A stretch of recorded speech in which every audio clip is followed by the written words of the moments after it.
ଅଧ୍ୟାପକ ଓ କର୍ମଚାରୀ ବା ଅଧ୍ୟାପିକା ଯେଉଁମାନେ 488 କାଟାଗୋରୀର କଲେଜରେ ଯେଉଁ ସାର୍ମାନେ ଅଛନ୍ତି କିମ୍ବା ରିଟାୟାରମେଣ୍ଟ ହୋଇସାରିଲେଣି, ମୁଁ ସମସ୍ତଙ୍କୁ ପ୍ରଣାମ କରି ମୋର ୟୁଟ୍ୟୁବ୍ ଚ୍ୟାନେଲ୍ ବା ଆମର YouTube channel study tech by Das ସାର୍କୁ ସ୍ୱାଗତ ଜଣାଉଛି।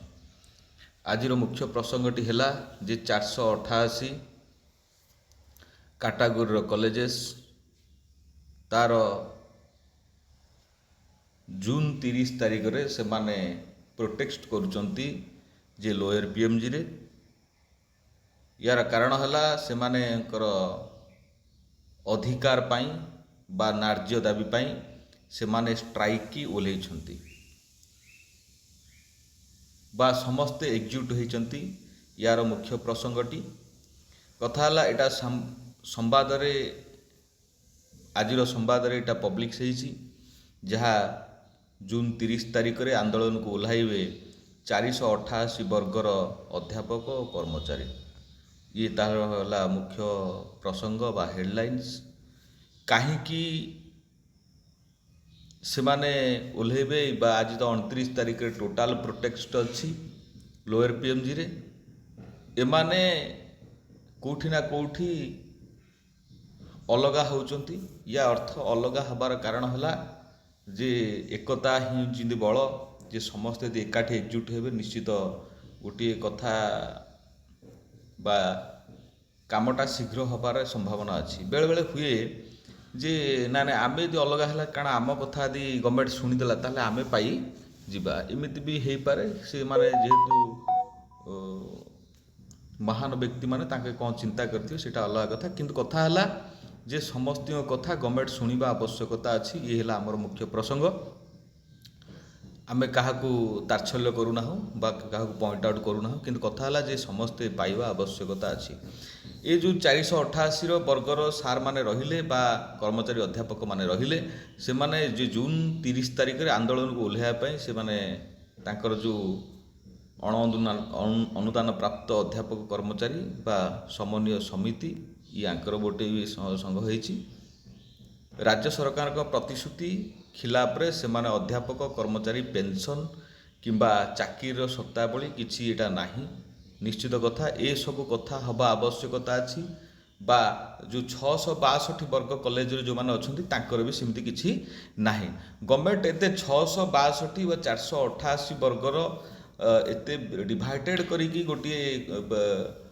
ଗୋଟେ କମ୍ପିଟିସନ୍ ସିନା କରିବା କଥା ହେଲା ଯେତେବେଳେ ତୁମେ ଗଭର୍ଣ୍ଣମେଣ୍ଟର ପ୍ରୋଟୋକଲକୁ ନେଇଯାଉଛ ସେତେବେଳେ ଗଭର୍ଣ୍ଣମେଣ୍ଟର ପ୍ରୋଟୋକଲ ଭିତରେ ସବୁ ସୁବିଧା ସେମାନଙ୍କୁ ଦେବା ଆବଶ୍ୟକତା ଅଛି। ଯେତେବେଳେ ଦେଉନାହଁ ସେମାନେ ବାଧ୍ୟ ହୋଇକି ଆପଣଙ୍କ ରାଜରାସ୍ତାକୁ ଓହ୍ଲାଉଛନ୍ତି। ରାଜରାସ୍ତାକୁ ଓହ୍ଲାଇଲେ ପ୍ରୋବ୍ଲେମଟା ଏଇଆ ଯେ କଲେଜର ବହୁତ ଗୁଡ଼ିଏ କାମ ଥିବ ବା ତା ଭିତରେ ଷ୍ଟୁଡେଣ୍ଟମାନଙ୍କର ପାଠ ପଢ଼ାରେ ନିଶ୍ଚିତ କେଉଁଠି ନା କେଉଁଠି ଗୋଟେ ବାଧା ସୃଷ୍ଟି ହେଉଛି। ଯେତେବେଳେ ପରୀକ୍ଷା କିଛି ଜାଗାରେ ପରୀକ୍ଷା ବି ଷ୍ଟାର୍ଟ ହେଇଯିବ 4th ସେମିଷ୍ଟାରରେ, ସେମାନଙ୍କର ବି ଅସୁବିଧା ସମ୍ମୁଖୀନ ସେ ପିଲାମାନେ ହେବେ।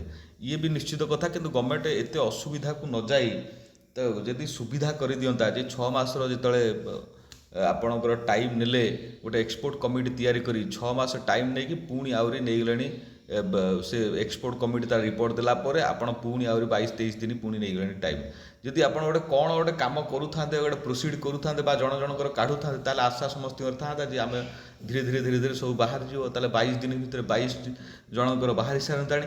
ଇଏ ବି ଠିକ୍ କଥା ଯେ 22 ଦିନ ଦରକାର ନାହିଁ, ଗୋଟିଏ ଦିନରେ ସବୁ ବାହାରିଯିବ ହେଲା। ଆପଣ ତ ନିଶ୍ଚିତ ବଜେଟ୍ କଥା ବି ଚିନ୍ତା କରିଥିବେ, ଫାଇନାନ୍ସ ଡିପାର୍ଟମେଣ୍ଟ କଥା ଚିନ୍ତା କରିଥିବେ, ସବୁ କଥା ଚିନ୍ତା କରିଥିବେ।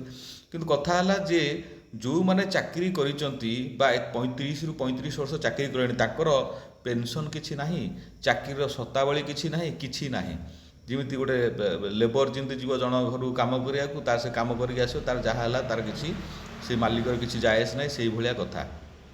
ନିଶ୍ଚିତ ଯେ ଅଣଦେଖା ଯେହେତୁ କରୁଛନ୍ତି, ଏ ସଂଘ ଲୋୟର ପିଏମ୍ଜିକି ଓହ୍ଲାଇବ ବା ଆସନ୍ତାକାଲି ତାର ସଭାପତିତ୍ୱ କରୁଛନ୍ତି ପ୍ରଶାନ୍ତ ପ୍ରଧାନ, ବନମାଳୀ ବାରିକ, ପ୍ରିୟରଞ୍ଜନ ରଥ, ଅଟଳ ବଳ। ଏ ସମସ୍ତେ ପ୍ରମୁଖ ତାର ମୁଖ୍ୟ ଦାୟିତ୍ୱରେ ଅଛନ୍ତି। ଇଏ ସାମ୍ବାଦିକ ସମ୍ମିଳନୀ କରି ଘୋଷଣା କରିଛନ୍ତି ଯେ ଆମେ 30 ତାରିଖରେ ଓହ୍ଲାଉଛୁ 488 ବର୍ଗର କଲେଜ ଯେଉଁମାନେ ଅଛନ୍ତି। କିନ୍ତୁ କଥା ହେଲା ଏ ଯେଉଁ ସାର୍ମାନେ ଯଦି ଆଜି 29 ତାରିଖରେ ଏକାଠି ବି ହେଇଥାନ୍ତେ ତାହେଲେ ନିଶ୍ଚିତ ଆହୁରି ଟିକେ ହାଇଲାଇଟ୍ ହେଇଥାନ୍ତା ବା ଆହୁରି ସମାବେଶ ଜୋର ହେଇଥାନ୍ତା। ଯାହା ବି ହେଉଛୁ ସେମାନେ କ'ଣ ଚିନ୍ତା କରିଛନ୍ତି ତାଙ୍କର ଏଇ କଥା, କିନ୍ତୁ ଆମେ ଯେତେବେଳେ ଡିଭାଇଡେଡ଼ ହେଇଯାଉଛନ୍ତି, ଖଣ୍ଡେ ଖଣ୍ଡେ କାଠ ଯେମିତି ବାହାରିଗଲେ ଲୋକଙ୍କୁ ଭାଙ୍ଗିବାକୁ ସୁବିଧା ହେବ, ସେମିତି ଗଭର୍ଣ୍ଣମେଣ୍ଟ ଆମକୁ ଠକିବାକୁ ସୁବିଧା ହେଉଛି। ଯଦି ଆମେ ଟୋଟାଲି ଗୋଟେ ବିଡ଼ା ଭିତରେ ରହିଯିବା ତାହେଲେ ଗଭର୍ଣ୍ଣମେଣ୍ଟ ଆମକୁ ଠକି ପାରିବନି। ଇଏ ହେଲା କଥା, କିନ୍ତୁ ଆମେ ଏକାଠି ଏକତ୍ରିତ ହେଇକି ରହୁନାହାନ୍ତି। ସେ ଆମର ଏକତ୍ରିତ ନ ହେବାର ଫାଇଦା ଯେ ଗଭର୍ଣ୍ଣମେଣ୍ଟ ନେଇ ଚାଲିଛି, ଇଏ ବି ଠିକ୍ କଥା। ଏ ଯେଉଁ ଅଣ ଅନୁଦାନ ପ୍ରାପ୍ତ କଲେଜର ଅଧ୍ୟାପକ କର୍ମଚାରୀ ଦୀର୍ଘ 30ରୁ 35 ବର୍ଷ ସେବା ପ୍ରଦାନ କରି ଆସୁଛନ୍ତି, ଏ ତ କଥା ଲେଖା ହେଇଛି, କିନ୍ତୁ କଥା ହେଲା ଯେ ଏତେ କଥା ଆମର ନାହିଁ। କିନ୍ତୁ ଆମର ମୁଖ୍ୟ ପ୍ରସଙ୍ଗଟି ହେଉଛି ଯେ ପେନସନ୍ କଥା ବା ଚାକିରିର ସର୍ତ୍ତାବଳୀ କଥା। କିନ୍ତୁ ଆପଣଙ୍କର ଯେମିତି ପ୍ରମୋସନ୍ କଥା ଗୋଟିଏ, ଯେ ଆପଣ ଜଣେ ଏତେ 30-35 ବର୍ଷ ଚାକିରି କରିବ, ତା'ର ପ୍ରମୋସନ୍ ନାହିଁ, କିଛି ନାହିଁ।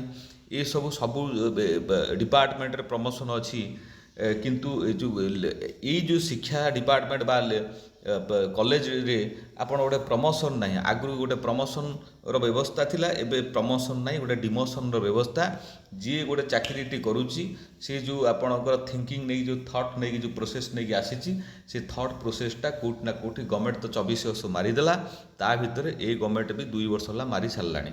ଇଏ ବି ଠିକ୍ କଥା, କିନ୍ତୁ କଥା ହେଲା ଯେ ଆମେ ନିଶ୍ଚିତ ସମସ୍ତେ ଜଗନ୍ନାଥଙ୍କ ପାଖରେ ପ୍ରାର୍ଥନା କରିବା ଯେ ଆମର ଦୁଃଖ ଦୁର୍ଦ୍ଦଶାକୁ ଏ ମୋହନ ସରକାର ସମସ୍ତଙ୍କ କଥା ତ ବୁଝୁଛନ୍ତି, ଏ କଥା ବୋଧେ ବୁଝିବେ ବୋଲି ଆମେ ଆଶା ଆଉ ବିଶ୍ୱାସ ରଖିବା।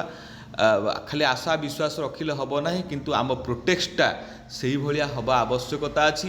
ଯଦି 488 ବର୍ଗର କଲେଜର ସାର୍ ଆଉ ମାନେ ବା ଅଧ୍ୟାପିକା ଅଧ୍ୟାପକ କର୍ମଚାରୀ ବନ୍ଧୁମାନେ ଯାଇକି ସେ ପ୍ରୋଟେଷ୍ଟରେ 30 ତାରିଖରେ ଭାଗ ନେଉଛନ୍ତି ବା କିଛି ଏବେ 29 ତାରିଖରେ ଭାଗ ନେଇଥିବେ, ତା ଭିତରେ ଯେଉଁ 662 ବର୍ଗର କଲେଜର ସାର୍ମାନେ ରହିଲେ କିମ୍ବା ଆପଣ ସ୍କୁଲର ସାର୍ମାନେ ରହିଲେ, ସମସ୍ତେ ଏକତ୍ରିତ ହୁଅନ୍ତୁ। ଏକତ୍ରିତ ହେଇ ଗୋଟିଏ ଆପଣଙ୍କର ଜନ ଆନ୍ଦୋଳନ ବା ବିକ୍ଷୋଭର ପ୍ରଦର୍ଶନ ଯେତେବେଳେ ହେବ, ସେତେବେଳେ ନିଶ୍ଚିତ ଗଭର୍ଣ୍ଣମେଣ୍ଟ ଏମାନଙ୍କ ଆମ କଥା ନିଶ୍ଚିତ ଶୁଣିବ ବୋଲି ଆମେ ଆଶା ଆଉ ଭରସା ରଖିବା। ତଥାପି ଜଗନ୍ନାଥଙ୍କ ପାଖରେ ପ୍ରାର୍ଥନା କରିବା ଯେ ପ୍ରଭୁ ଇଏ ମୋହନ ସରକାରଙ୍କ କଣ୍ଠରେ ବିଜୟ ହୁଅନ୍ତୁ, ଆମର ସବୁ ପ୍ରୋବ୍ଲେମ୍ ଗୁଡ଼ାକ ସେ ସର୍ଟ ଆଉଟ୍ କରନ୍ତୁ। ଏତିକି କହି ଯେ ଆମେ ଆଜିର ଏଇ ଭିଡ଼ିଓକୁ ଏଇଠି ସମାପ୍ତ କରିବାକୁ ଯାଉଛନ୍ତି।